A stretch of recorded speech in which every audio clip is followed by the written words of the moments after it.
This meeting to order. Oops, here we go. All right, welcome to tonight's meeting. Vanessa, please call the roll. Chair Fleming. Here. Vice Chair Davis. Here. Treasurer DeVarty. Secretary Hatcher. Here. Trustee McKnight Morton. Here. Trustee Milligan. Here. Trustee Peck. Here. Thank you. Do I hear, excuse me, do I hear a motion to approve the agenda? Support. Thank you. Any discussion? All in favor, say aye. Aye. Aye. Any opposed? Thank you. All right, first, tab A, approval of last month's minutes. The recommendation is that the Board of Trustees approve the minutes of the January 27th and January 29th special meeting as submitted. Do I hear a motion to approve the minutes? Thank you. Any discussion? Yeah. Correction to the minutes, minor matter. Yep. I shared last month the fact that the Henry Ford bought the Jackson House in Alabama, and the minutes read that they bought the Jackson House in Alabama, which is probably what I said, but they bought it and they've moved it to Dearborn, and it's being rebuilt in the village.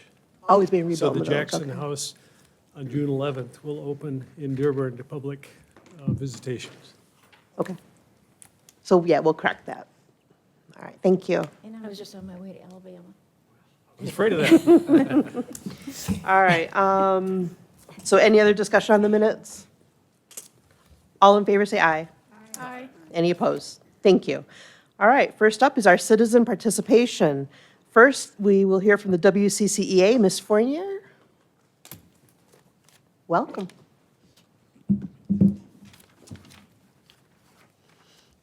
Good evening.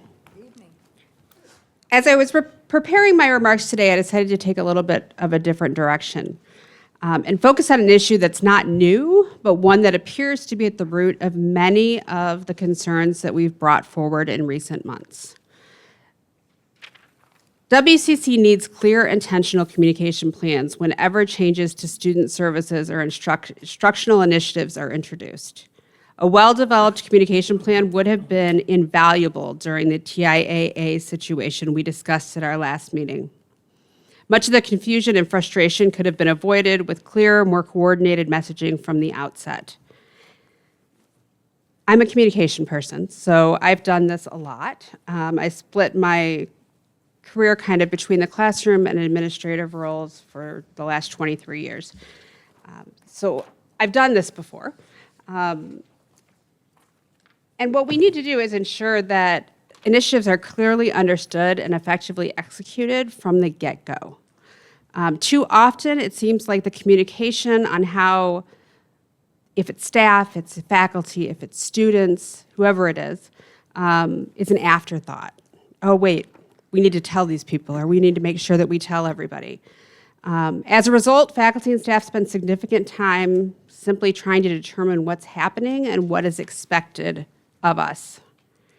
I'm not sure whether this stems from enthusiasm to share new initiatives, because I do think that sometimes happens, which is great, or from announcing plans before they're fully developed. Regardless of the cause, the outcome is the same. We spend a lot of time just trying to get clarity. I talk to some of you weekly. I talk to some of you hourly, Brandon. And we could be spending that time doing a lot better work than just trying to get answers. And I'm going to give you a great example. The last time that we spoke, and the time before that, and the time before that, we've been talking about these ADA initiatives with Canvas. And last Thursday, we had a training session in division meetings, which was a smaller session with a smaller amount of people. We were shown clear tutorials on what to do. We were shown how to use the program. And then, I'm not kidding, it turned into a game because we all got to see where we were. And we were high-fiving each other like, oh, you did so well. I have a new faculty member that had 97%. She's brand new faculty to WCC, 97% compliance already, and she didn't do anything. And we were so excited. It turned into this excitement. And I just thought to myself, if we would have had that communication at the beginning, the last 3 months, we might have 4 or 5 people who had concerns not the majority of the faculty.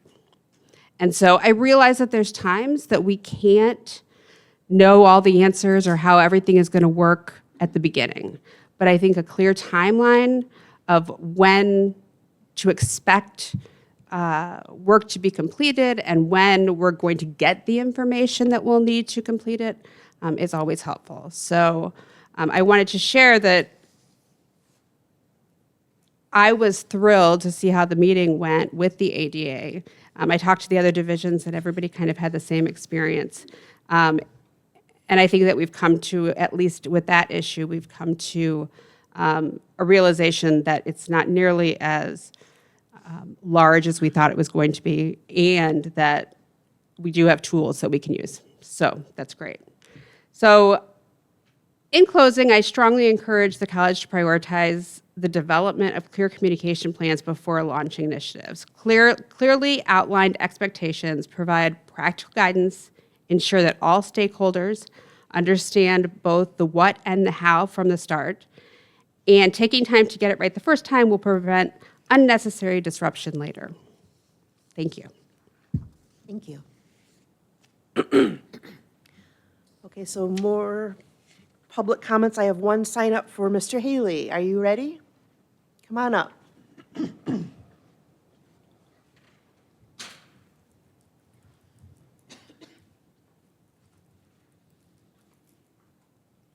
Good evening, Jeremy Haley, Ypsi Township.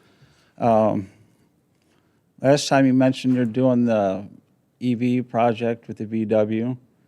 I have a nephew who's been actually doing that for profit out in Washington State for the last few years. So if you want, I could possibly talk to Dr. Tucker and see if he does come back. If they want to talk, I can get with him and see if we can build a relationship, because he has been doing it to possibly help or direct, or because he's been doing it for some time, and they resell them for quite a bit. Next thing is, I don't know if you've seen the report that came out that talked about Gen Z as being less smart, as the first generation being less smart than the generation before that. I mean, if you project out, that doesn't bode well. And if you go through it, pretty comes down to how much screen time they have, pretty much. And the screen time we're pushing on all the kids now is tremendous.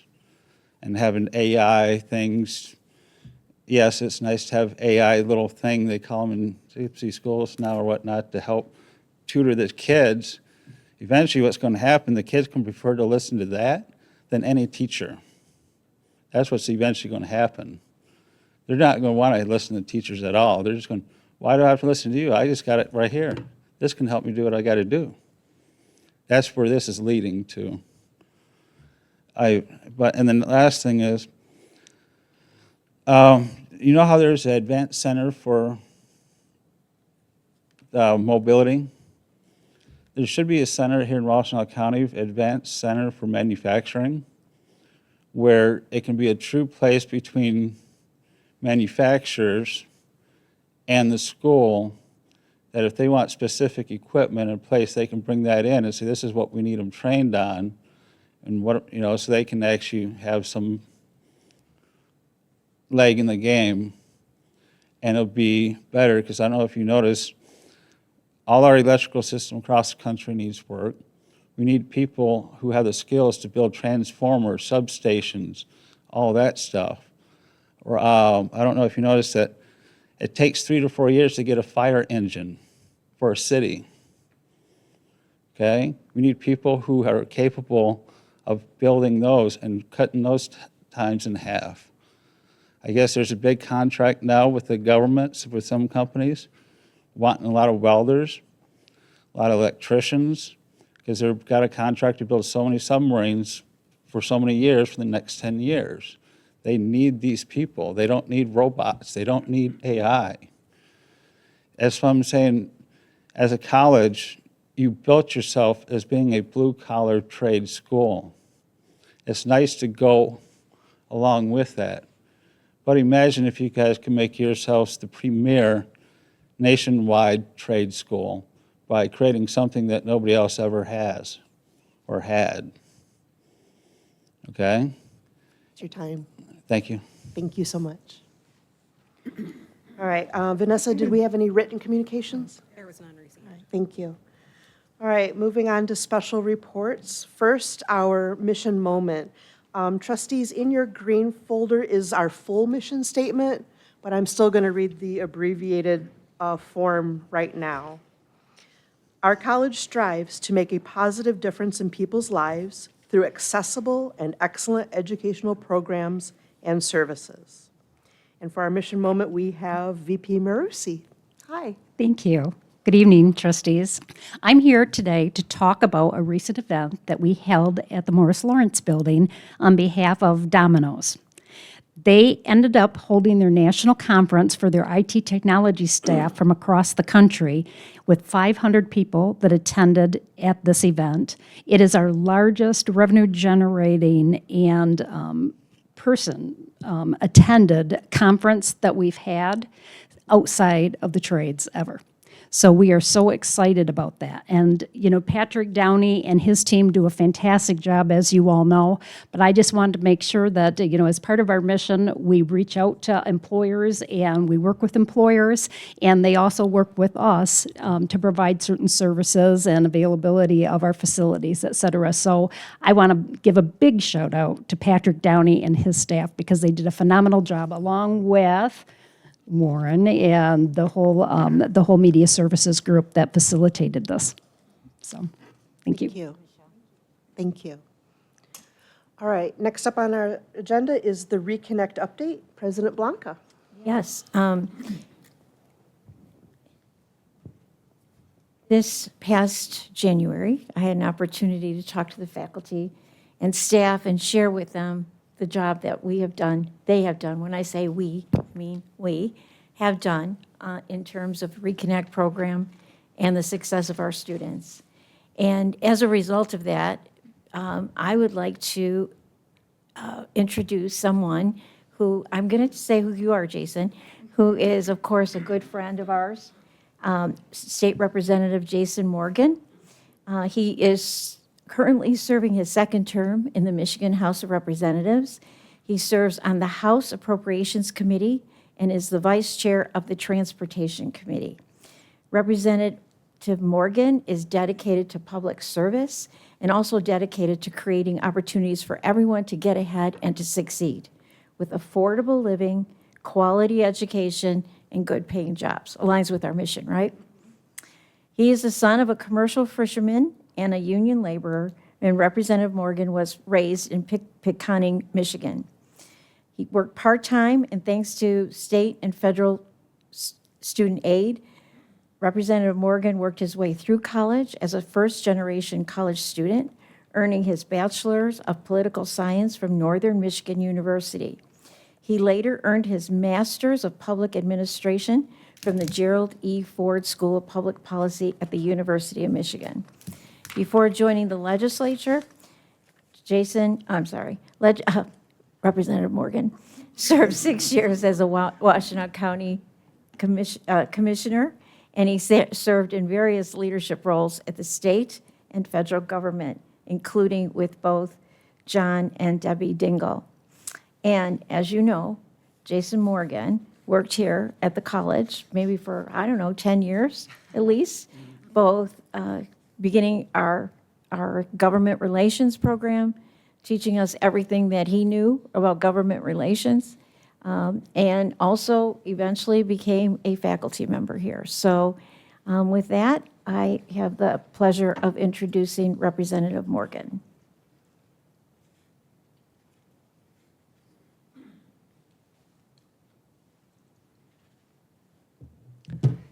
Thank you, President Blanca, and Chair Fleming and trustees. It is so wonderful to be with you all here. As you all know, being here is like being at home. This really is such an important place to me, as are all of you. As a legislator, it feels sometimes funny to come on campus because it doesn't feel like I'm here as a legislator. It feels like I'm just here as part of this family. So thank you very much for having me today. I am here to share a special tribute from the state of Michigan, honoring WCC's work and recognizing WCC as Michigan's #1 community college for completion and #1 reconnect institution. So I'm thrilled to be with you all and have a few words of appreciation for you.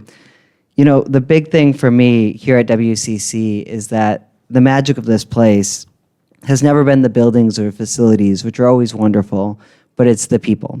It's all of you, it's all the folks behind me, it's all the folks teaching and learning across this campus.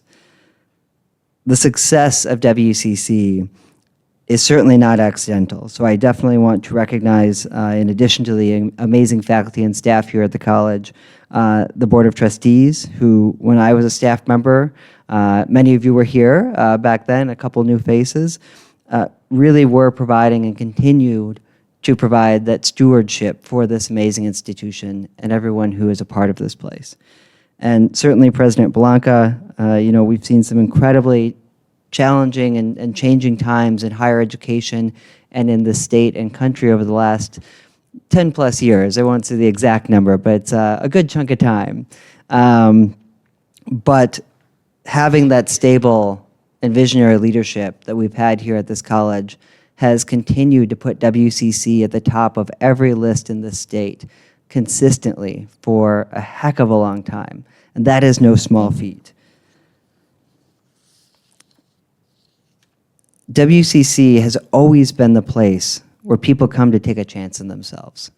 Every day our college serves, I say our, it's always our college, I guess, instead of, you know, our college serves students who are balancing an incredible amount. I saw firsthand teaching, you know, students dealing with full-time jobs, family crises, significant financial pressures, whether they were here through dual enrollment as high school students, whether they were fresh out of high school, or whether they were coming back for a new chance at a different career in their life. They were always here to find open doors and opportunity. Being recognized as Michigan's #1 community college for completion and the #1 Reconnect institution is a very serious achievement. And it is such a great honor to me that my college here, you know, that has been so important to me, and this college that is so important to our community, is at the top of that list. Thank you. So thank you so much. On behalf of the state of Michigan, a number of our Washtenaw County legislators, Governor Whitmer and Lieutenant Governor Garland Gilchrist, I want to thank you for your work and acknowledge WCC's incredible service to our community, to Southeast Michigan and the state of Michigan. Thank you so much. Can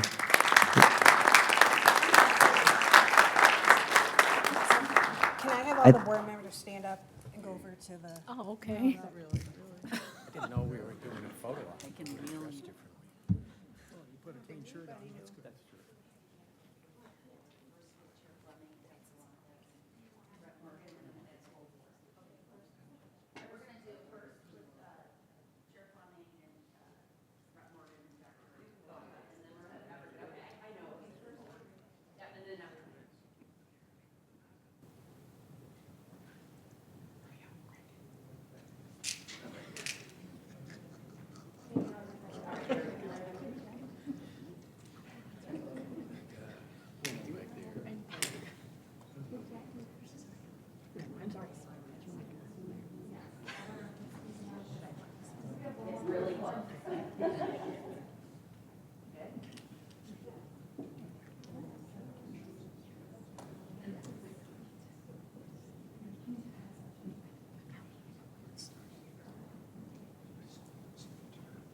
Okay.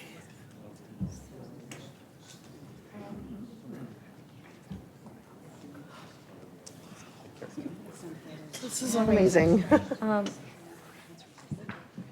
Representative Morgan, thank you so much. I know you have a very, very busy schedule, and we really appreciate that you've taken time out for that. I know you're running to something right now. So thank you so very much for being here, and thank you for what you do. Thank you for what you do for our Thank you. state, what you do for community colleges, and what you do in particular for us. Thank you so much. Thank you. And now I'd like to show a video of a message from the governor. Hello, Washtenaw Community College. Welcome to your in-service day. Together, you work with fellow educators to help more students succeed. And as governor, I've got your back.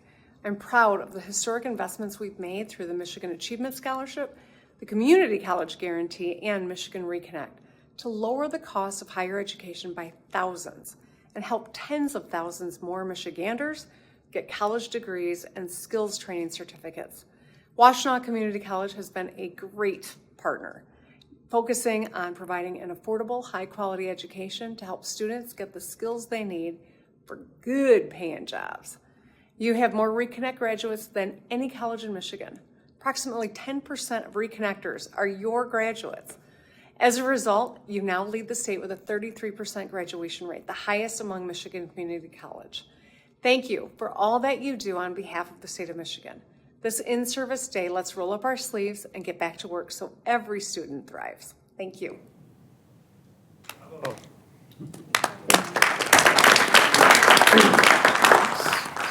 So as that acknowledgement goes to everyone, to our faculty, thank you so much for what you do, our staff, our advisors, our counselors, our administrators, our grounds, our OPTs.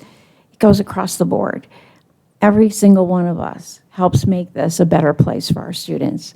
So thank you. And to the trustees, thank you for your support. I'd leave it to you now. Thank you. We're number one. That feels pretty good. Let's keep it that way. All right, tab B, everybody, monthly reports. First up is the personnel recommendations. The recommendation is that the Board of Trustees approve the personnel recommendations as submitted. Do I hear a motion? Support, thank you. Any discussion on this? Any questions? Go ahead, Diane. I just want to give a shout out to Juan LaFloria for 31 years of service. And I think that this is, being in the facilities department is very difficult, and I really appreciate that. We can his hear you. service. I'm sorry. You okay? You good? All right. Any other comments on the personnel? Go ahead, Ruth. I'd just like to comment on the full-time new hire in instruction is not an instructor, and I'm wondering who that person is replacing. Where are you? I don't. Up very top, Full-time new hire Devontae under Simmons. It says instruction. replacement. replacing, So, I'm on. Can you hear me? Yes. This position is replacing Janice Townsend, who was recently promoted to the MIA position, who departed for WISD. And that supports our work in Park Ridge and Ellsworth. and also Kayla Ritchie is replacing the very bottom of the page. In finance? Yeah. Yeah, that's a vacancy we've had for several months. Trying to remember the person that was in the position before, but it's not a new position. This is a position that we've had for many, many years. Okay, and it's been vacant for a while. It's been vacant for about 6 months. We were, basically, the only reason it was vacant for so long was we also had to hire a head cashier. So we wanted the supervisor to be in place before we hired this analyst, so they could have a hand in choosing the person. Thank you. Any other questions or comments? Yeah, I don't believe your mic is on. Brandon? Yeah, I don't believe it's on. Is it on? No. Is it No. on? It says green. Oh, now it's green. Maybe you Yeah. just need to talk louder. Sorry. Is that better? Better. Okay. Okay, do I hear a motion to, I'm sorry, not a motion. All in favor, say aye. Aye. Thank you. Any opposed? All right, thank you. Tab C, the financial reports. So before we get started, VP Barnes, you want to highlight things here for us? Yeah, just a couple of things. Looking at our winter tuition, I just wanted to highlight that we had budgeted to be about 2% down for the semester because we had such a great winter semester last year. In fact, last year, the winter semester exceeded the fall semester. So we had expected this winter to be a little not so great because we had such a great year last year. In fact, it has turned out better than last year, and also, of course, better than budget, which is why you see the favorable variance there of $166,000.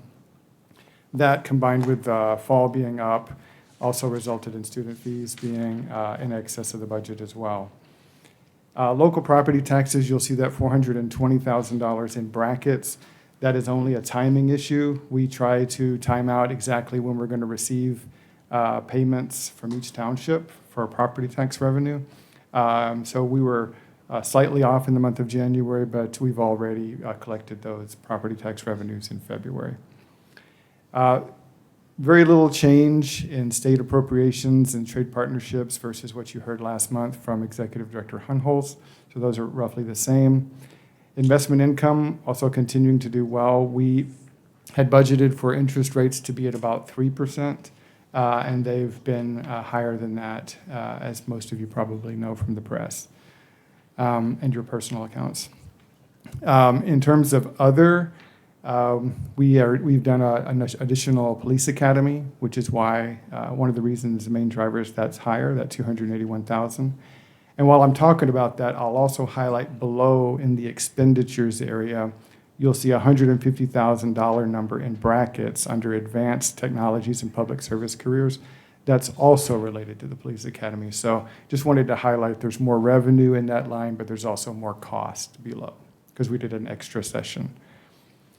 In terms of auxiliary activities, the $223,000 favorable, that's our conference center, due in part to the Domino's conference that you just heard about, as well as our bookstore has been doing better than budget.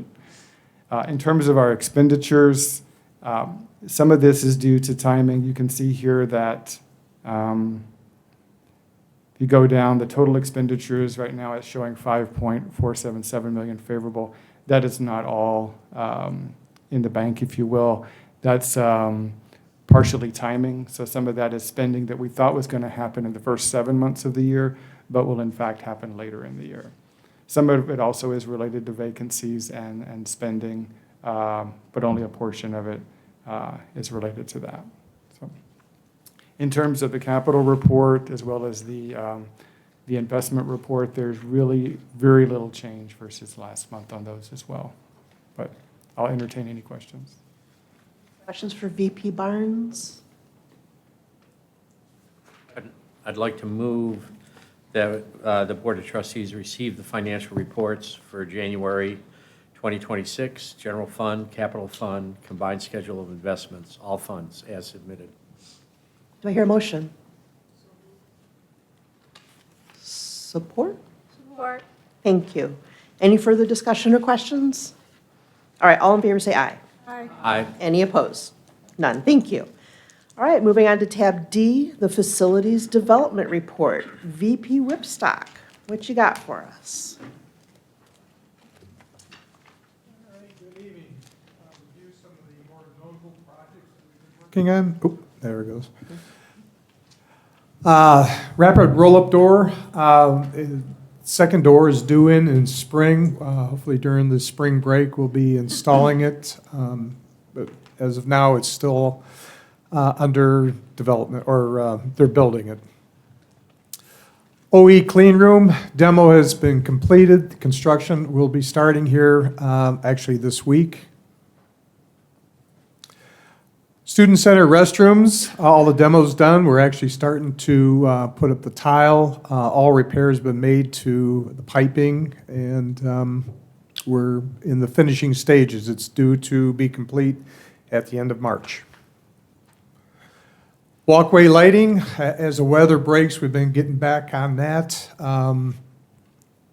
That's on target to be done sometime in mid-May. Compressor replacements. We finally got these installed as of last week. These were ordered way back in the summer of last year. They were actually held up in customs, so they finally released them, and we were able to install them last week. LA Auditorium, demo is done. We're actually starting to do some of the construction work in LA 140. And that's it. Any questions? Any questions for Mr. Whipstock here? Go ahead, Ruth. Is it unusual for the foundation to donate for construction of the LA 240? Think that, oh, okay. The foundation, is that a special event, or? Can you hear me? Is this, Yeah, okay. I can answer. The donation for LA 240 was the technology. Okay, And there is a fund in the foundation that supports instruction related to technology. okay. So they actually supported 240 and potentially will be supporting 140. 140 as well? Yeah. Okay, good. Yeah, but that is, it's a technology endowment that's at the foundation. That's correct. And I have a question about the same page, number 2 of 2, the HFC cafe renovation, under unscheduled maintenance. Yeah, the Health and that- Fitness Center? Yeah, is that the same thing we saw last month for $67,000? Or was that something different? I think that was something different. Yeah, I don't think the budget for HH's cafe has changed. Okay. Yeah. All right, I'll go back and check, because we did that last month for, Yeah, it was mainly furniture Uh-huh. in the health, or in the cafe. right, Yeah. right. Okay, thank you. Any other questions? All right, thank you. Okay, moving on to remarks for the Board of Trustees. Any trustees want to say anything? All right, Bill first. A short one. Last Tuesday, the fitness center had an open house, and I just dropped in to, unannounced, to walk through it. And I was fortunate to meet Dawn Lyons, who's the supervisor there, and spent about a half an hour with her walking around the facility, and I was duly impressed.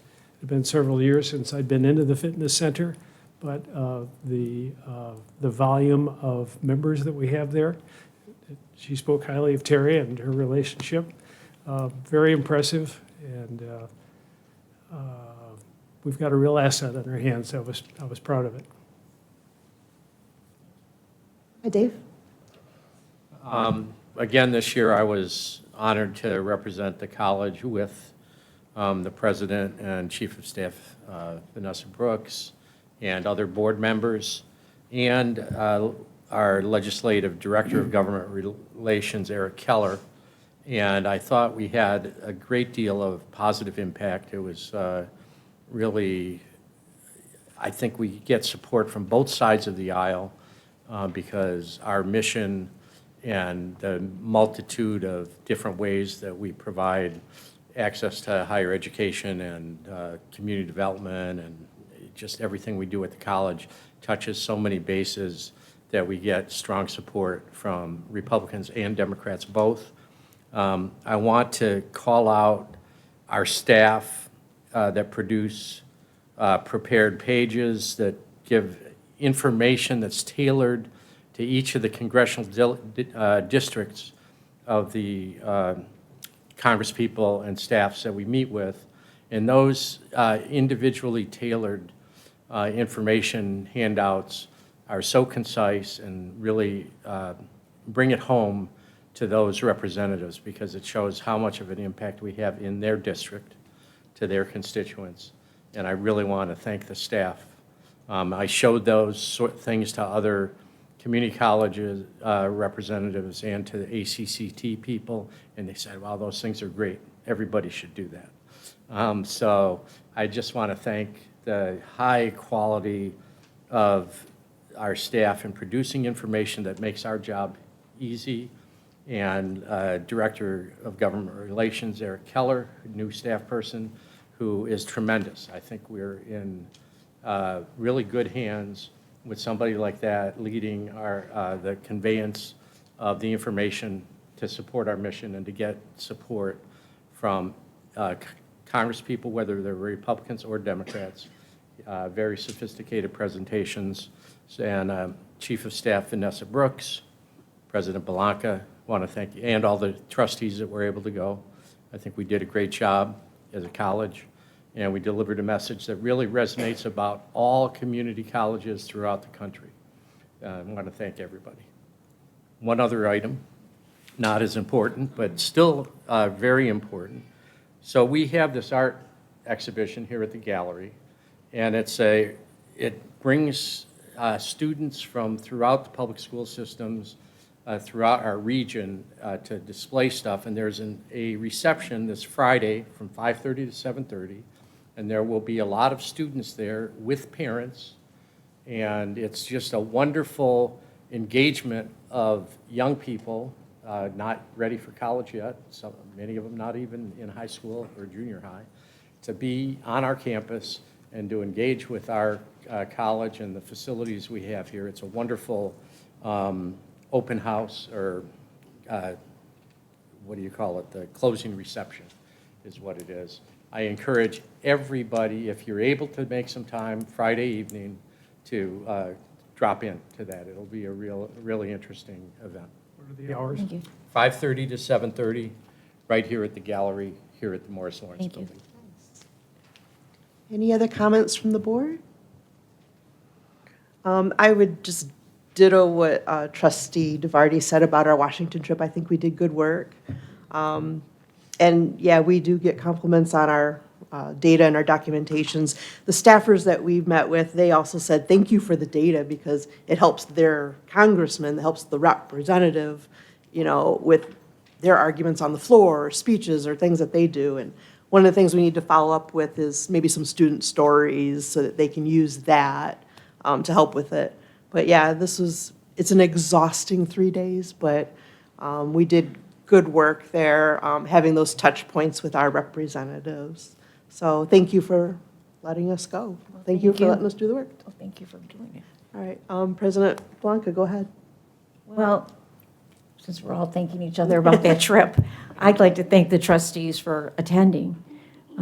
You're volunteers, and I'd like to thank you for taking the time out of your schedules and coming to Washington, D.C. And, you know how impactful that trip really is and how important it is. So thank you so very much. It's not a fun trip. So thank you. Thank you. And aren't we glad that it was last week and not this week? That's for sure. That is so true. So I appreciate that. And you're right about Eric Keller. He's been a wonderful, tremendous addition. And Vanessa, thank you so much for everything that you do. Also, Provost Blakey took a step at dinner, which I think is great, but I'd like to officially introduce our new Chief of Public Safety and Emergency Management, Daniel Kudra. And I want to just say a little bit about him so that you know the background. Hi. Chief Kudra recently retired from Plymouth Township Police Department, where he served for over 25 years, most recently as Deputy Chief. Chief Kudra has also served as Patrol Division Commander, Field Training Officer, and Accreditation Manager for that department. Each of these assignments help shape and reinforce the importance of teamwork, professionalism, and community engagement. Chief Kudra has also served in leadership roles for the Plymouth Rotary and Plymouth Community United Way Committee. So welcome, Chief Kudra, to the team. And I'd also like to thank the Rotary for honoring us this past week. And I'd like to thank the trustees that were able to attend with us to receive the Service Above Self Award. And thank you, Trustee DeVarty, McKnight Morton, and Milliken for joining us. It really is a prestigious award. When you think about the Ann Arbor Rotary choosing us to receive their most significant award, Service Above Self, when that's exactly what they're about, is service above self. So they have over, I forget how many years, it's 10 years? They've given over 100, is it 10 years, 125 scholarships? 20 years, 125 scholarships. So that is very significant. It's a wonderful organization, and we're honored to receive that award. STEAM Week is this week, so if you have a chance to attend any STEAM events, we hope to see you there. It's also, we're coming to the end of CTE month.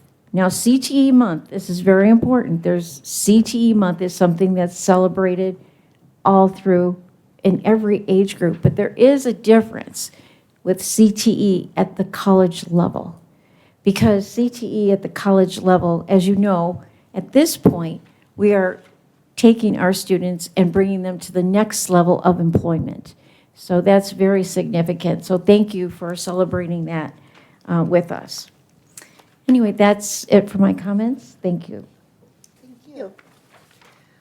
All right, everyone, tab E is next for our old business, Campus Master Plan. The recommendation is that the Board of Trustees approve a contract not to exceed $298,200 with the Collaborative to provide campus master planning and related services. Do I hear a motion? Thank you. Any discussion or questions on this? Tab E? Go ahead, Dave. I just want to point out that we looked at this last year and we had, or last month, we had some significant questions. I personally feel comfortable with the responses from staff about why, after some review, they suggested or recommended a contract with the Collaborative. I feel very confident in supporting this and urge everybody on the board to support it. Thank you. Anybody else? All right, hearing none. Vanessa, please call the roll. Chair Fleming? Yes. Vice Chair Davis? Yes. Treasurer DeVarty? DeVarty, yes. Secretary Hatcher? Yes. Trustee McKnight Morton? Yes. Trustee Milliken? Yes. Trustee Peck? Yes. Thank you. Tab F is next, the portable x-ray system. The recommendation is that the Board of Trustees approve the purchase of a Konica Minolta, MKDR Express system in an amount not to exceed $125,000. Do I hear a motion? So moved. Support. Thank you. Any discussion or questions on this? None? Okay. Vanessa, please call the roll. Chair Fleming? Yes. Vice Chair Davis? Yes. Treasurer DeVarty? DeVarty, yes. Secretary Hatcher? Yes. Trustee McKnight Morton? Yes. Trustee Milliken? Yes. Trustee Peck? Yes. Thank you, everybody. Tab G, the elevator. The recommendation is that the Board of Trustees approve a cone elevator in an amount not to exceed $279,750 for the modernization of the public elevator in the student center. Do I hear a motion? So moved. Support. Thank you. Any discussion or questions on this? How quickly are they to, what's now, this is moved past, when will they begin? What's the, As soon as we get them a PO, they'll get the materials on order. It'll take several months to get them in, and then probably 3 to 4 weeks to modernize it after that.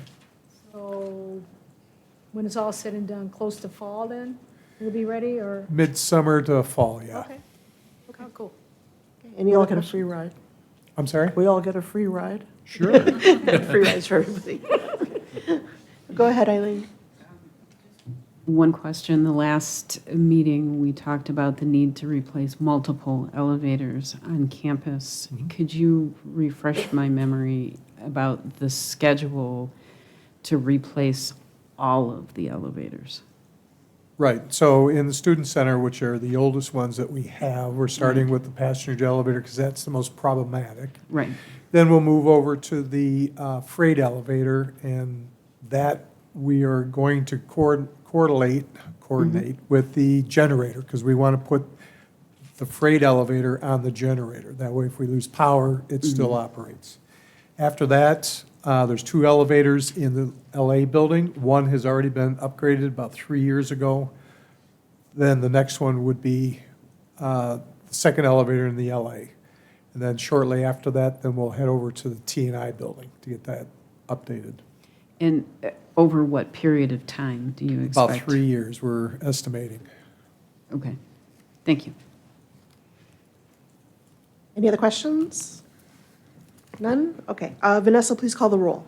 Chair Fleming, Yes. Vice Chair Davis. Yes. Treasurer DeVarty, DeVarty, yes. Secretary Hatcher, Yes. Trustee McKnight Morton, Yes. Trustee Milliken, Yes. Trustee Peck.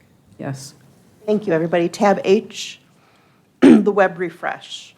The recommendation is that the Board of Trustees approve a contract with Stamats in an amount not to exceed $538,864 to establish a modern, flexible, and future-ready website platform for WCC. Do I hear a motion? So moved. Support. Any discussion or questions on this? Go ahead, Eileen.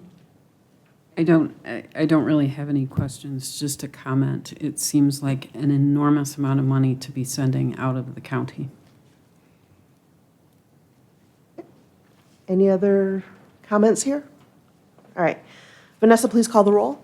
Chair Fleming, Yes. Vice Chair Davis, Yes. Treasurer DeVarty, DeVarty, yes. Secretary Hatcher, Yes. Trustee McKnight Morton, Yes. Trustee Milliken, Yes. Trustee Peck. No. Thank you. All right, tab I, new business, professional audit services, engagement with Raymond Robson LLC. VP Barnes, what's up? Yes, the college has been with its current auditor, AHP, or Andrews Hooper Pavlik, for 5 years now. We had an initial contract for 3 years, and the board approved a 2-year extension. But best practice has been to rotate auditors about every 5 years, if not the firm, at least the partner. So we decided to go forward and do an RFP for a new auditor. And we've settled, or the administration is recommending Raymond, who has been an auditor of the college in the past. But they excelled in their RFP. They work extensively within the state of Michigan. They're often attendees and actual presenters at conferences such as McBOA, which is the Michigan Community College Business Officers Association, which I and my team attend every year. They're just very involved in Michigan and very involved in Michigan community colleges. So when there are accounting issues, and accounting rules change every year, there's always new GASBs that are introduced and so forth, and they know the impacts on community colleges. One of the things that also impressed us is they're still having in-person audits. There'll be a certain degree of off-site audits, but they put a lot of value in doing on-site audits as well, which we like. So for various reasons, they scored quite a bit higher than our other candidate. So we are recommending to the board that you approve Raymond. Name of the ones that we have now?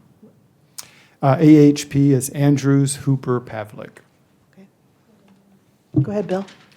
If anybody's on the fence on this, I'd simply remind them that that august organization in Detroit, the Detroit Riverfront Conservancy, had a long-term relationship with an auditing firm and discovered that there was substantial embezzlement that took place there. So the prudence of this rotation is timely and well thought out.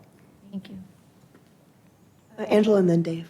I just want to mention that, yes, they have been with us before, and they've been with us for a long time. So I was part of the committee that sent out the RFPs and to evaluate other auditing companies.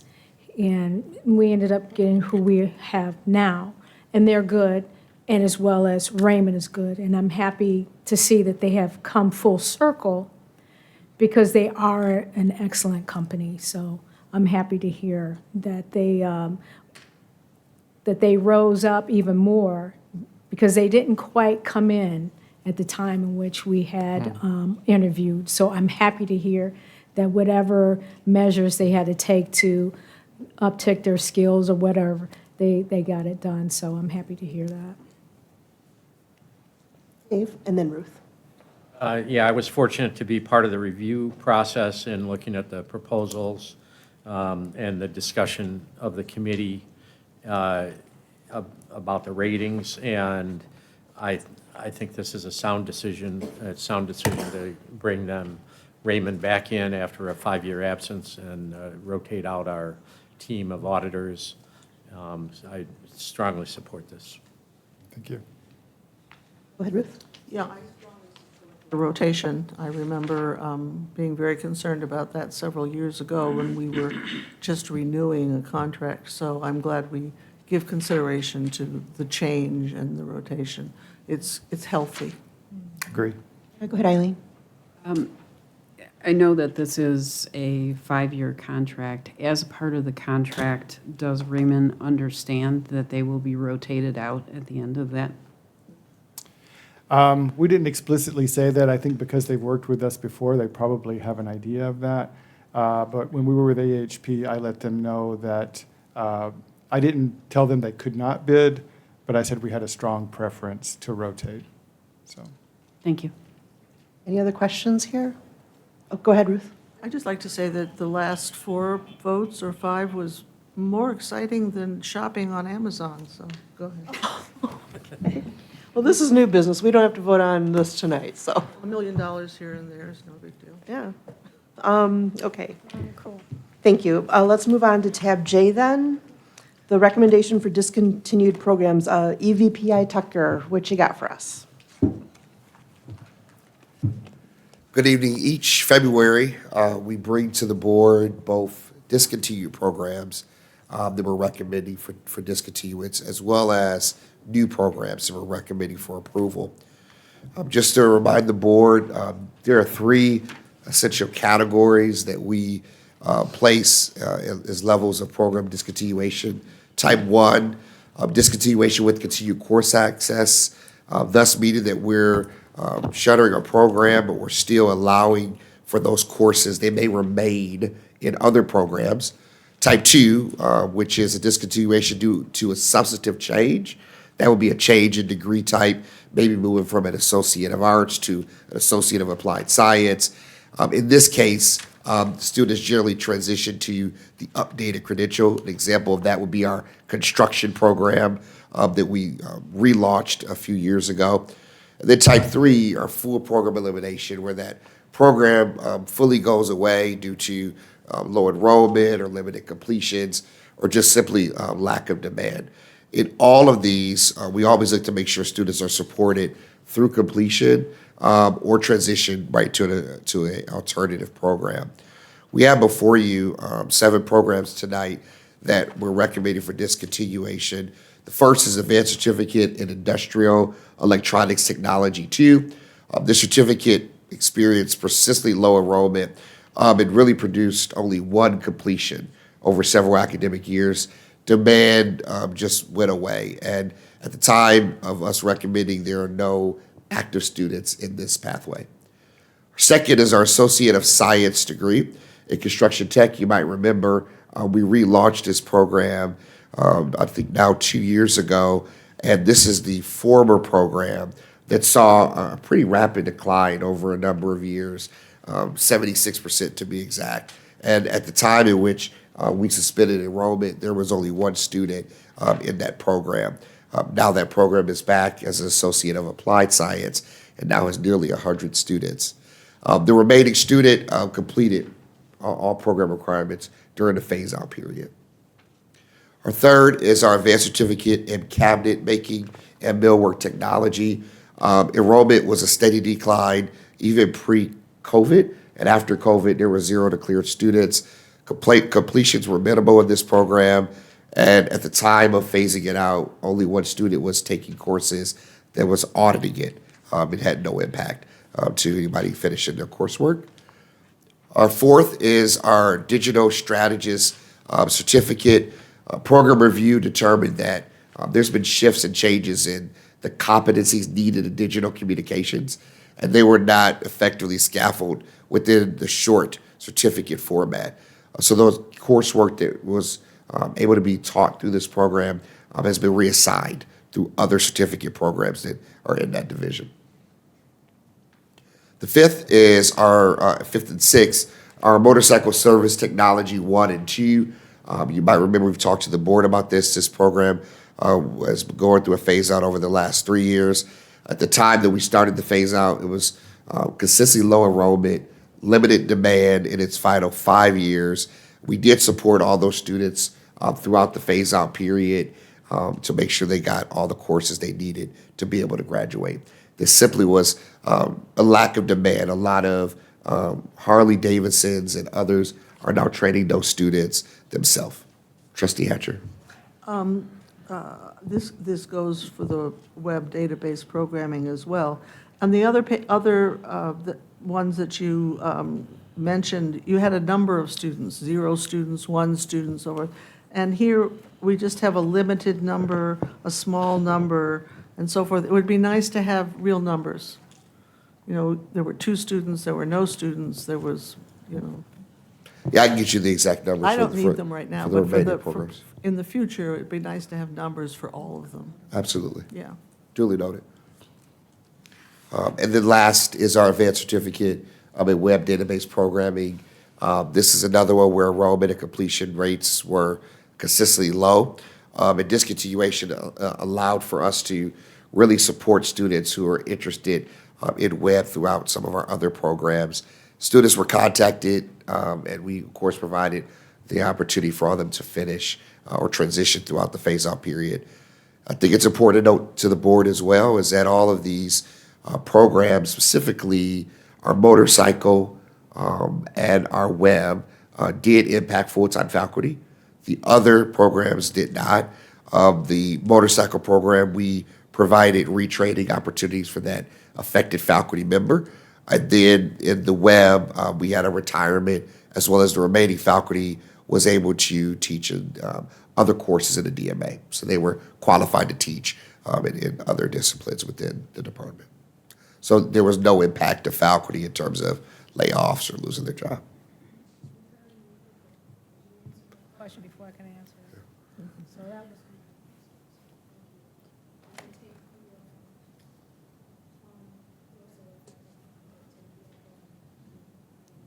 Yes, the retraining, yes. Use the microphone. Hello. Yes. My apologies. Yes, they They did. did. So for motorcycle technology, yes, that faculty member was fully retrained in our EV program.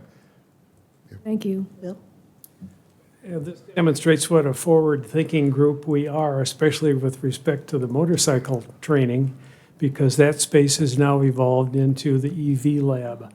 And where we've got an active program with a lot of instructors, a lot of programming, a lot of equipment, we're on the cutting edge. We're doing well. Well done. Thank you, sir. Thank you for mentioning that. I entertain any questions about discontinuations before I move on to new programs? Oh, go ahead. All right. I have no control over here. So tab K, everybody. Thank you, Casey.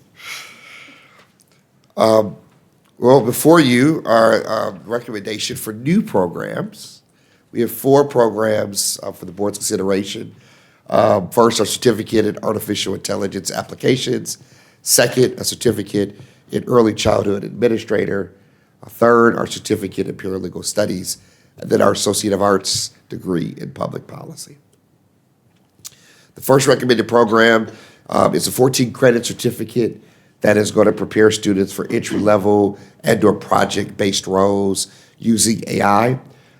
All of our certificate programs that we've designed as of late are designed in a stackable pathway, meaning that you can take the courses in here and those stack against a higher level certificate and/or associate degree.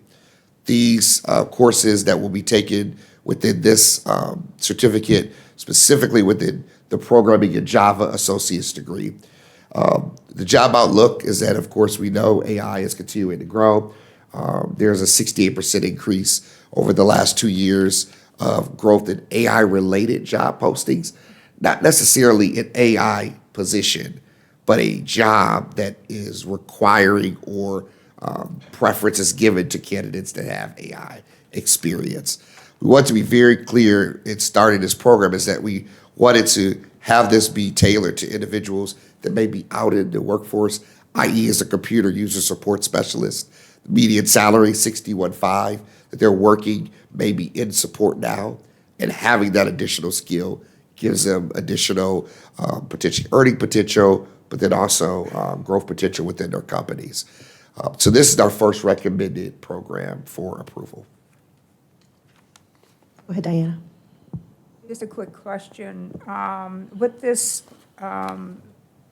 certificate, is it transferable to a university? The courses in here would be transferable to university as they stack into our programming in Java associate's degree.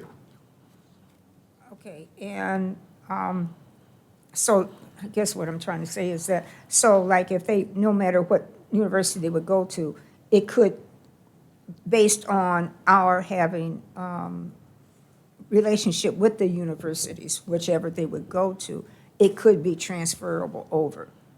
It could be, but generally, just to, I want to ensure that I'm hearing your question. You're looking at what the courses that a student takes transferred to a four-year school.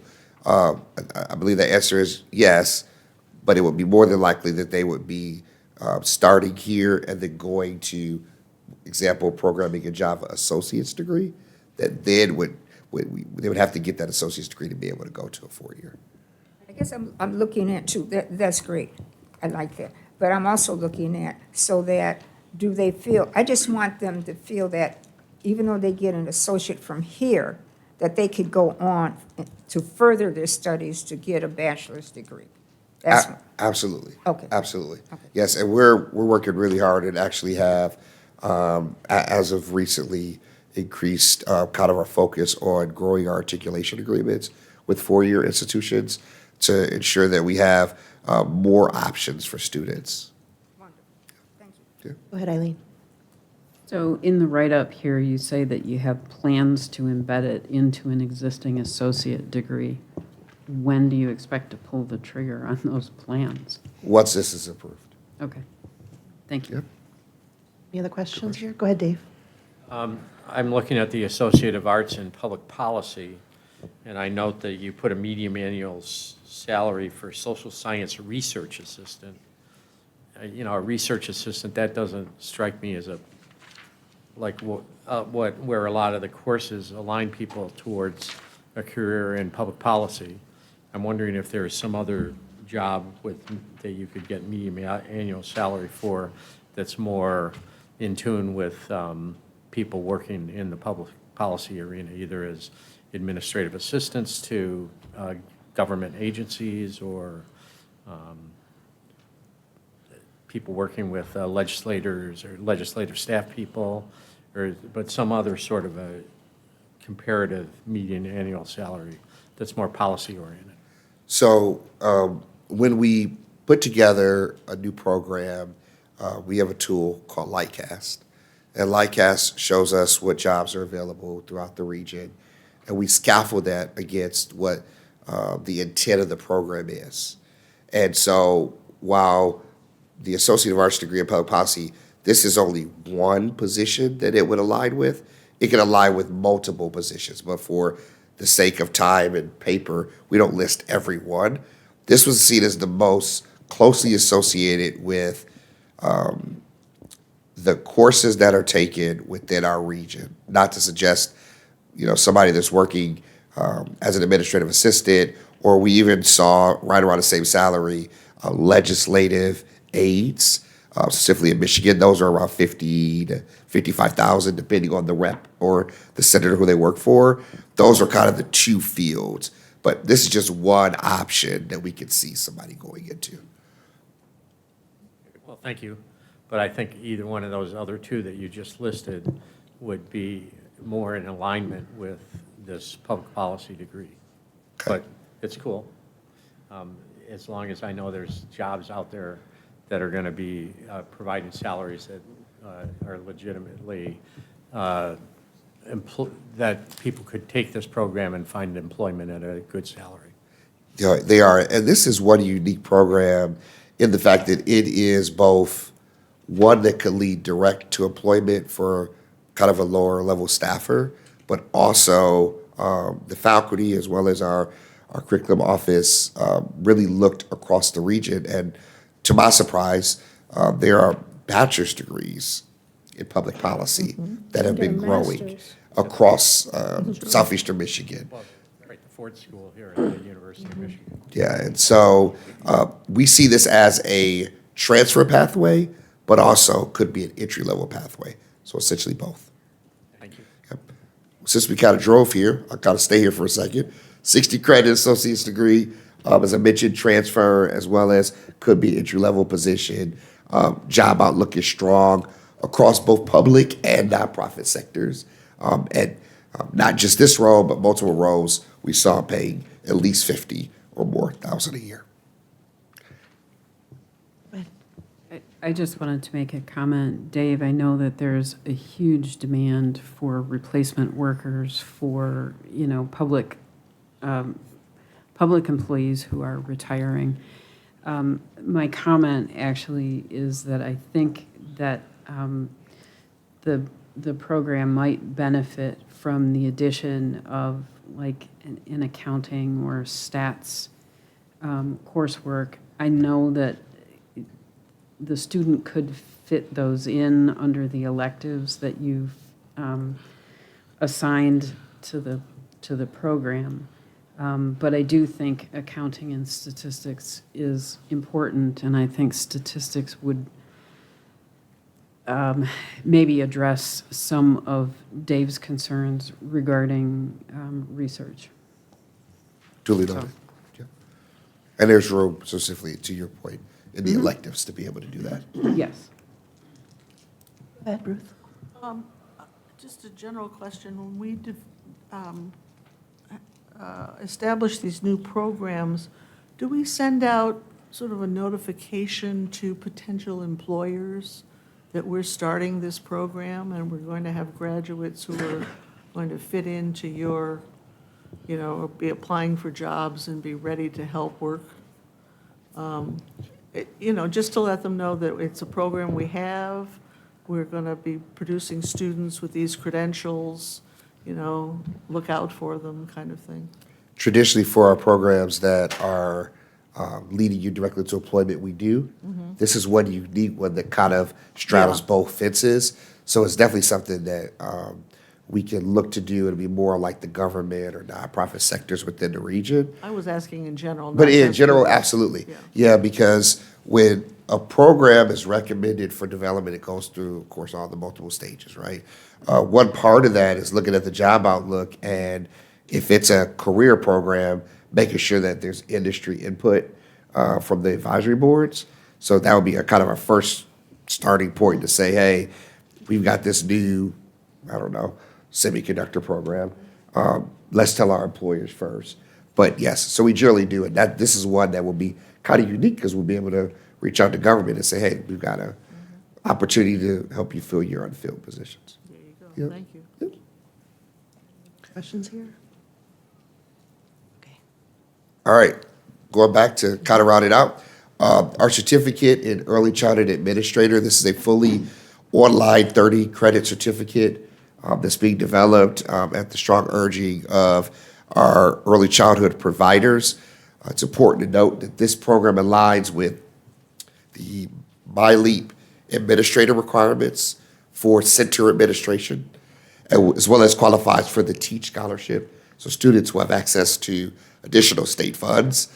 There is currently a shortage of not only early childhood teachers, but also those center administrators. There's approximately 8,000 licensed child care centers in Michigan, and this would be a first in the state to be able to offer this fully online.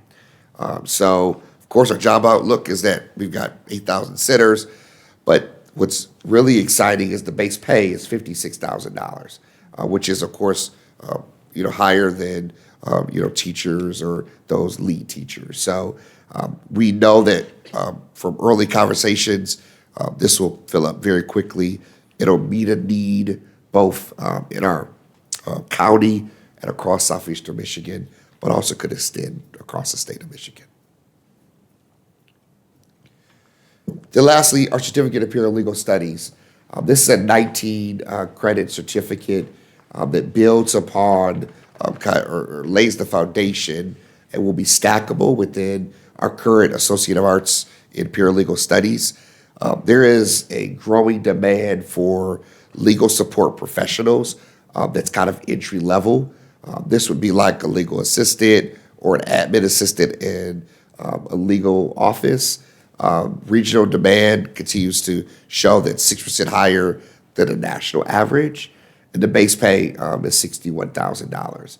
So a student would come in, kind of get that base level of knowledge, be able to get an entry-level position, and if they wanted to, could continue on with becoming a paralegal through our Associate of Arts degree. Hi, Diana. Do we help with job placement with these programs? We absolutely do. Our Center for Career Success works with all the programs. Our 2 faculty advisors in that office do a phenomenal job working with different programs. They kind of split the college in 2. One advisor works with half of the programs, and the other advisor works with the other half. And so when we launch programs like this, they'll work with them with their resume, as well as ensuring they make it to the job fair that's coming up on March 25th here in ML. You have a question, Angela? Yeah, I just have a quick question. The relationships that we've built with companies for our apprenticeship program that we have here, do we have any relationships with companies that would, where this artificial intelligence application certificate would work for a student? Absolutely. It would be our IT. So our IT companies that we have a relationship, because once again, this will stack up to our programming and Java associate's degree. So we do have established relationships as well as advisory boards that we can help be a pathway for students. I would imagine there's more than just one, Yes, right? absolutely. Yeah, I'm sure, but. Yeah. Ruth? You come with these programs that are dying and are blooming once a year? We see this? Every February. Every February. It would be nice, maybe next February, or even with Linda's report on enrollment, to see how these new programs do. I mean, we initiate these new programs, but we never know how they're doing until a February in the future it comes and there were only 2 students and we killed the program. But it would be nice to follow up with us, just a note, either in your report or your next year's report of new programs and how they did. Absolutely. Yeah. All those programs. Yeah. All those programs are in the profile, the annual Right. profile. They'll have like how many students. So even in the fall, if these are approved, they would be eligible to select those for fall. If somebody takes a little bit more than the first year, but It'd be nice to they will highlight show them. the enrollment. And how It'd be many nice of to them highlight selected. them for us so we I remember will that these are highlight new those ones. for These you. are new I will programs. say, here's that the new are programs and here's how they soaring. did. Yes, Okay, thank we can you. do that. That'd be great. Any other questions here? All right. Thank you. Thank you. All right, moving on to tab L, everybody. The recommendation is that the Board of Trustees establish and hold a special meeting on Thursday, March 26 at 6 p.m. in the seminar rooms here in ML. Do I hear a motion? So moved. Support. Any questions on this? Go ahead, Dave. What's the topic for this meeting? Is it the Is this a master working plan? session? Budget. What is it? Budget. Oh, but, Money. I may have difficulty attending. I'm going to Okay. try. Okay, It's not a good time. all right. Any other questions here? All right, thank you, everybody. Vanessa, please call the roll. Chair Fleming? Yes. Vice Chair Davis? Yes. Treasurer DeVarty? Marty, yes. Secretary Hatcher? Yes, Trustee McKnight Morton? Yes. Trustee Milliken? Yes. Trustee Peck? Yes. All right, thank you, everybody. Tab M, appointment of a new chief negotiator for the 2026 board negotiating team. The recommendation is that the Board of Trustees replace Ted Swick with Frank Rodriguez as its chief negotiator for the 2026 Board of Negotiating Team for the Washtenaw Community College, AFSCME Local 1921, affiliated with Council Number 25, AFSCME AFL-CIO contract. Do I hear a motion? So moved. Support. Thank you. Any questions here, discussion? Hearing none. Vanessa, please call the roll. Chair Fleming. Yes. Vice Chair Davis. Yes. Treasurer DeVarty. Already, yes. Secretary Hatcher. Yes. Trustee McKnight Morton. Yes. Trustee Milliken. Yes. Trustee Peck. Yes. Thank you, everyone. Adjournment. Do I hear a motion to adjourn our monthly meeting? So move. Support. All right. Any questions? All in favor, say aye. Aye. Any opposed? Meeting adjourned. Thank you, everybody.